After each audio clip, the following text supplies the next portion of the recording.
Yan, magluluto tayo ng chop suey guys, pero ano, ilalagay ko yung hipon. Hindi yung ano, yung atay ng manok. Yan po.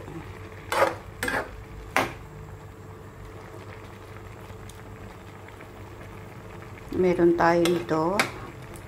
Yan na, meron tayo. Tapos broccoli. Ay, ano ito?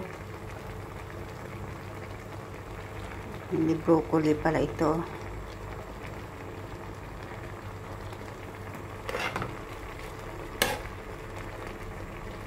Sinabi kong broccoli, hindi pala ito yung cauliflower. Ayan.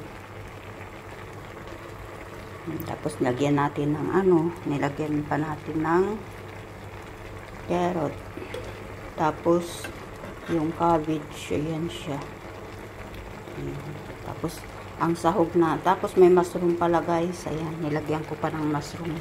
Tapos nilagyan ko ng sahog ng ano, hipon. Ayan po. Ayan po ang sabaw.